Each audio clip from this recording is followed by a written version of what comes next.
Paul Giacobbi, vous êtes président de l'Agence des aires marines protégées. Est-ce qu'une aire marine protégée, c'est un espace où toute activité économique est impossible? Je crois que le fondement des aires marines protégées, si j'ose dire à la française, ou même le fondement de véritables aires marines protégées, c'est pas de mettre sous cloche la mer, d'abord parce que c'est impossible, ça coûterait infiniment trop cher, mais d'organiser avec les stakeholders, avec ceux qui ont partie prenante à la mer, avec les usagers, avec les gens qui en tirent leurs ressources, leur subsistance, de quoi protéger intelligemment tout en préservant. C'est véritablement ça le secret. Alors on le fait par nécessité, parce qu'encore une fois on n'a pas les moyens de mettre la mer sous cloche, surtout d'immenses étendues de mer, et puis également par intelligence. Au congrès Impact 3, on a eu au début, le premier jour, toute une série de récits de gens qui travaillent dans les aires marines protégées. Et chaque fois, ces récits, que ce soit en Polynésie, que ce soit à Madagascar ou ailleurs, reposaient sur la même histoire. L'histoire, c'est que si on s'occupe de travailler avec les gens, les pêcheurs, avec les gens qui sont intéressés au tourisme, avec ceux qui prennent la mangrove pour la brûler, si on travaille avec eux, ça marche. On préserve l'environnement et on maintient le tissu économique et on le renforce. Si on fait l'inverse, c'est-à-dire qu'on essaie de protéger sans avoir les parties prenantes avec vous, ça échoue. L'Agence des aires marines protégées vient d'organiser à Marseille le congrès Impact 3, congrès mondial des agences d'aires marines.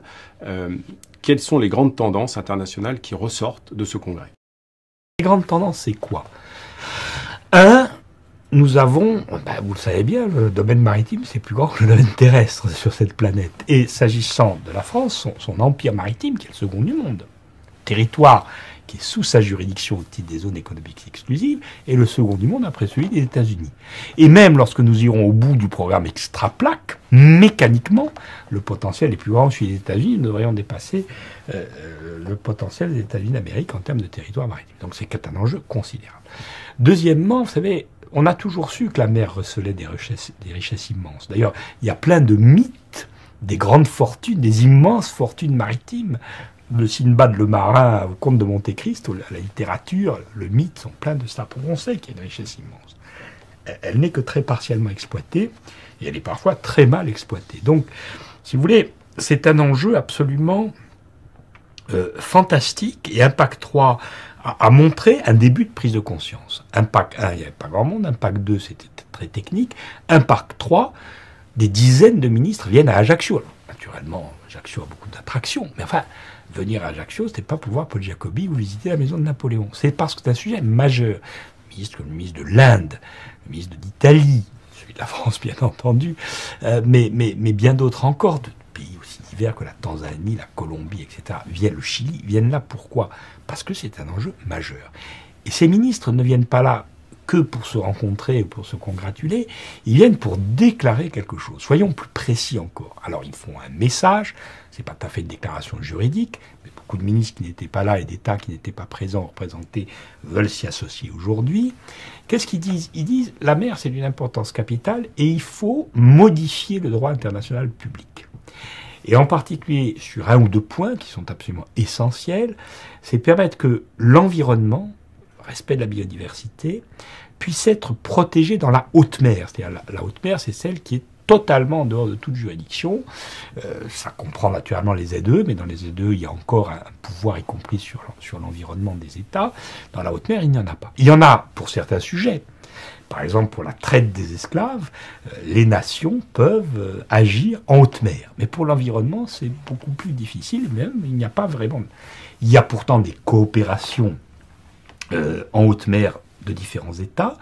Et il faut faire avancer le droit. Et c'est très difficile. Parce que la mer, elle repose sur le principe de liberté. Le juriste Grotius, qui a inventé le droit maritime international, il a écrit son livre sur la liberté des mers. Pourquoi? Parce que les gens... les Portugais voulaient interdire les passages indonésiens à la sonde, etc., aux bateaux néerlandais qui, eux, revendiquaient la liberté de la mer. Donc il faut inverser un peu le droit, non pas remettre en cause la liberté de la mer, mais permettre que le droit évolue. Et ça, la déclaration d'Ajaccio, le message d'Ajaccio le dit.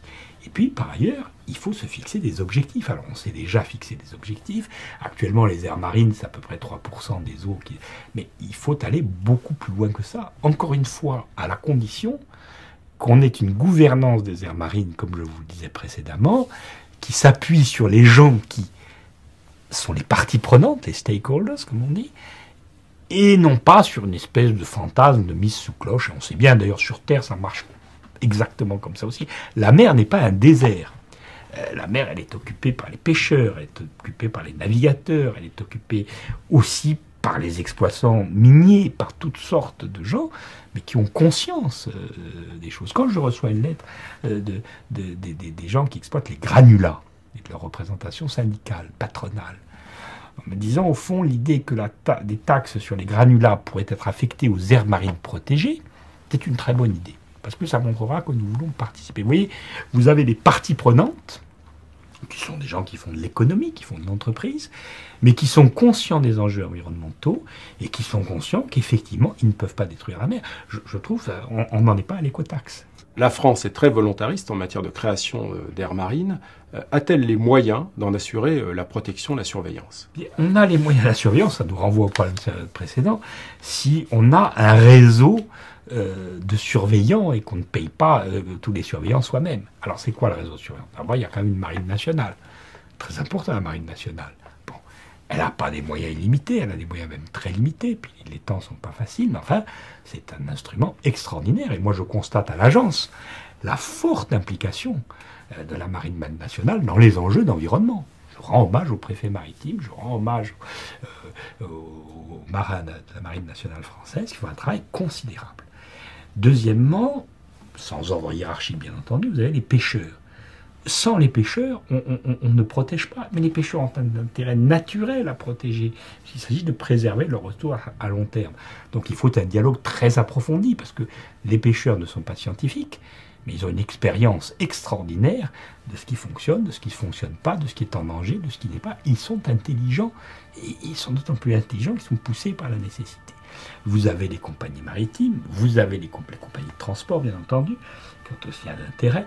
Vous avez tous ceux, et puis les politiques. Il y a des gens qui ont une vision de préservation, parce qu'ils savent que ça a un intérêt extraordinaire. Aller à Bonifacio et demander aux élus s'ils ne considèrent pas que les réserves marines, le parc marin de Bonifacio, entre la Corse et la Sardaigne, c'est une valeur extraordinaire pour Bonifacio. Bien entendu que c'est une valeur.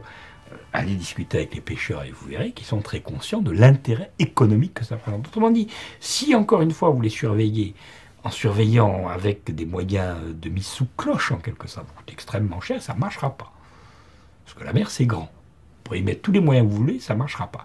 Si en revanche vous faites des alliés de ceux, en installant la gouvernance, qui pourraient apparaître comme des dangers, mais si tout le monde comprend que c'est un intérêt commun, c'est la gouvernance des parcs marins français et des aires marines protégées, à la française, si j'ose dire. L'Agence des aires marines est appelée à se fondre dans une future agence de la biodiversité. Est-ce que c'est quelque chose qui est favorable ou plutôt défavorable à la bonne protection des aires marines françaises? Alors, l'évolution de l'agence, écoutez, c'est pas le sujet le plus fondamental. Qu'est-ce qui compte? C'est pas de savoir si la fonction de régulation et d'extension quand même des aires marines protégées se situe dans une agence des aires marines protégées ou ailleurs, par exemple une agence de la biodiversité. Le conseil d'administration de l'agence va en débattre, donner son avis, mais il ressort des premiers débats, des premiers échanges que nous avons sur le sujet, qu'au fond, il n'y a pas d'opposition de principe.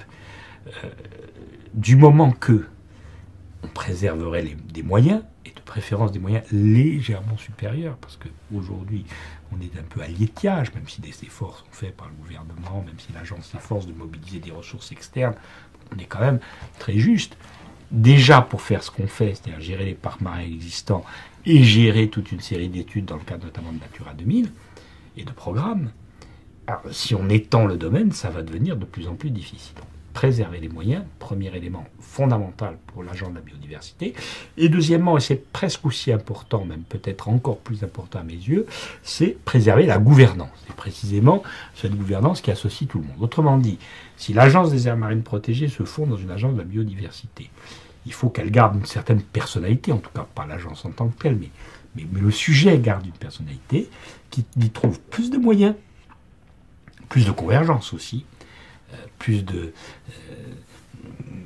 d'économie d'échelle éventuellement, mais surtout, il faut qu'il trouve le maintien de sa bonne gouvernance. Et si on ne fait pas ça, ce sera un échec terrible, retentissant, un recul effroyable. Si on le fait, ça peut être un plus. Paul Giacobbi, vous serez présent à Montpellier pour la 9e édition des Assises de l'économie maritime. Quel est le message que vous souhaitez y faire passer ? D'abord, vous savez, moi, très modestement, j'attends d'y apprendre beaucoup de choses. Parce que, comme tous les gens de qualité, je sais tout sans avoir jamais rien appris. Donc, depuis un certain temps à l'agence, je me suis forcé d'apprendre un certain nombre de choses. Des sujets qui ne m'étaient pas tout à fait étrangers, comme le droit maritime international. Et puis, étant insulaire, je ne suis quand même pas complètement ignorant de ce qu'ayant exercé des responsabilités politiques chez moi. Et puis, je me suis intéressé à toutes sortes de sujets maritimes dans ma vie. Donc, après tout, pas complètement ignorant des réalités maritimes, y compris celles des transports d'ailleurs. Mais j'ai beaucoup appris. D'ailleurs, le peu que je sais là-dessus, je l'ai appris à l'agence. Donc moi, les échanges, si vous voulez, dans ce cadre à Montpellier, ce sont des échanges instructifs pour votre serviteur, déjà. Deuxièmement, je crois que l'ensemble des idées que j'ai exposées dans cette interview, vous allez les retrouver chez toutes les parties prenantes qui seront présentes. Et puis, je crois surtout qu'il faut se projeter dans l'avenir. Pourquoi ? Parce qu'aujourd'hui, même si la pêche existe, même si elle est très importante, même s'il y a des exploitations offshore, même s'il y a l'essentiel de l'exploitation économique des océans est devant nous et certainement pas derrière nous. C'est prodigieux. C'est pas pour rien que dans le domaine des routes maritimes, aujourd'hui, les grandes nations se battent. Elles ne se battent pas les armes à la main, encore qu'on n'en est pas loin parfois. Il y a la route du Nord-Ouest. L'intérêt de certains territoires contestés en matière de zone économique exclusive et d'extension. Tout ça, ce sont des sujets qui, dans la diplomatie mondiale, sont au premier rang des préoccupations. Autant que les sujets terrestres. On discute. Ce qui se passera sur l'évolution de la mer de Chine Sud, c'est un sujet absolument majeur. Ce qui se passera aux environs entre le Groenland et le Canada, enfin dans toute cette voie qui suffit de regarder une carte et puis aussi de se renseigner un peu sur les possibilités économiques, etc. Ce sont des sujets absolument majeurs. Il faut arriver dans tout cela à faire, non pas prévaloir exclusivement, mais à donner toute sa place à l'environnement. Car il y a une chose certaine, c'est que si on sacrifie l'environnement, on condamne ces exploitations futures. On ne les permet pas, on les condamne.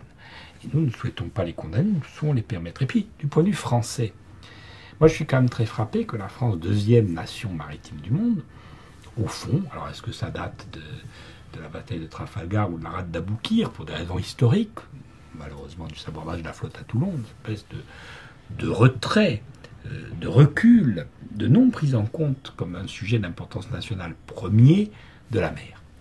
Nous avons un ministre de la mer, qui est d'ailleurs un excellent ministre de la mer, mais on voit bien que ce n'est pas le sujet national le plus important. Or, nous avons le deuxième empire mondial, après les États-Unis d'Amérique, pour l'espace maritime. Et je pense que dans ce contexte-là, l'environnement pour un pays comme la France, le respect de l'environnement marin, la promotion de sa protection et de sa gestion, c'est le moyen le plus sûr de promouvoir notre droit, c'est-à-dire d'affirmer, parce que le droit international, c'est un droit d'affirmation.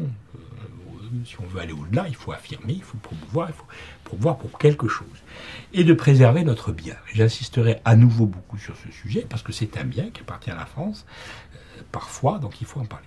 Quant au bien qui est en haute mer, et notamment dans la haute mer qui est au-delà de la zone économique exclusive, c'est un bien de l'humanité. Et donc ça, c'est très important. Donc ce sont ces sujets-là qu'il faut débattre. Il faut en débattre aujourd'hui, lorsque l'intérêt économique n'est pas complètement évident. Le jour où il sera totalement évident, vous ne pourrez plus en débattre sereinement. Vous savez, moi, dans ma vie, une partie de ma vie était dans les affaires, et j'ai toujours dit qu'il fallait faire des accords, non pas quand les profits arrivaient ou quand l'intérêt arrivait, mais avant. On est beaucoup plus serein. Nous sommes dans cette phase-là, il y a des intérêts qui se manifestent, ils sont très importants, mais ils ne sont rien par rapport à ce que un certain nombre de percées scientifiques nous permettraient d'obtenir dans l'avenir. Merci Paul Giacobbi et rendez-vous à Montpellier les 3 et 4 décembre prochains. Rendez-vous à Montpellier.